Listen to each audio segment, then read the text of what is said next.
Admission is about a woman named Portia Nathan that I play, who is a college admissions officer at Princeton University, and she's kind of set in her ways in her little quiet life, and she, her life kind of starts coming apart at the seams when she finds out a couple of things. One, her boyfriend of many years is leaving her, and two, she finds out that a prospective student that she's interviewing for the school may or may not be her son that she put up for adoption 18 years before. And so she, the story of the movie is kind of her coming to terms with the fact that she had a son at one point, and what lengths is she willing to go to help this kid get into Princeton. You're very selective when it comes to choosing roles. What specifically appealed to you about Portia? I thought the character of Portia was interesting because I hadn't seen a movie about this world of college admissions before, and it is a world that's just full of so much anxiety and therefore humor for people on all sides of it. I also liked that she's an adult, and she is intelligent, and at the same time she still has this kind of huge, explosive, emotional thing happen in her life.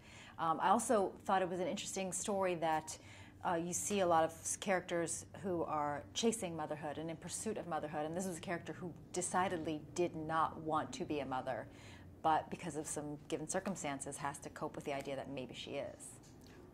What is your personal take on the whole motherhood thing?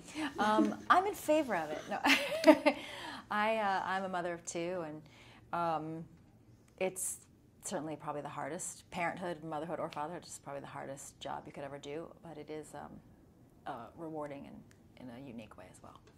Great. Did this film conjure up any of your own personal admission, the admission process days, or any unpleasant memories? It did remind me that I had forgotten that I had actually applied to Princeton and was rejected, but I felt okay about that. I didn't get mad when I was shooting on the Princeton campus. It was fine. God. You and Paul, you're both very witty performers. Did Paul Weitz, did he have to direct you guys on screen in terms of chemistry, or did that just come naturally for you? Well, I think, no, I think Paul Rudd and I almost maybe benefited by the fact that while we have a lot of friends in common, we had never really spent time together or worked together professionally. So in a way it was nice that you see us getting to know each other in the film, and we really are getting to know each other. We don't really know each other. We didn't know each other well at that time. So that was kind of easy because it was easy to trust that I would like him because I have so many good friends in common. But Paul Weitz definitely directed us in every other aspect. Got real performances out of us, hopefully. So was it very natural for you guys though on screen? I mean, Paul Rudd, very easy to be around. Yeah. Wonderful. Working with Lily Tomlin, and she's such an iconic figure.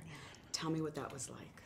It was, just a dream come true for me because I've been a fan of Lily's for a long time, and to be able to be in a scene with her, even in particular to be in a dramatic scene with her, and that was actually sort of hard for me. I had one scene where I had to just enter the house and enter the scene just screaming angrily at her, and that was probably the hardest thing for me because I have nothing but affection for Lily in real life, but she just gives you so much. She's just so present and listening in a way that some actors are kind of just do the thing that they planned for the camera, and she's just really in the moment with the other actors in a way that's really splendid.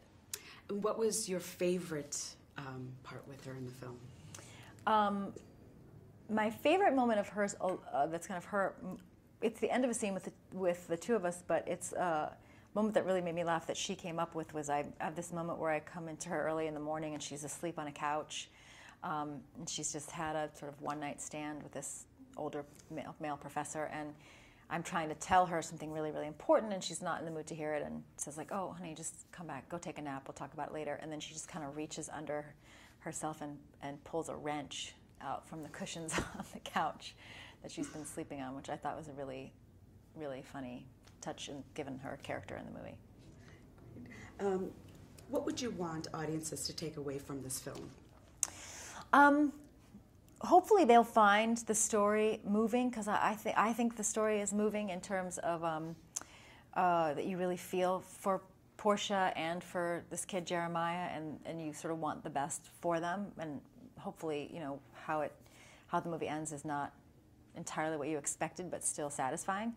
And in terms of, I hope they would take away from it in the larger sense that it's a sort of a movie about accepting who you are and not trying to fit yourself into some other kind of mold of what's the best and what's the right place to be and the right thing to do, and that you find happiness in unexpected places in life. And in a nutshell, what would you say to encourage people to go see it? I would say that you will laugh, you'll cry, you'll see Wallace Shawn, you'll see Lily Tomlin, you'll see Gloria Rubin, you'll enjoy the soundtrack, you'll enjoy the story. I think it's a lovely movie. Wonderful.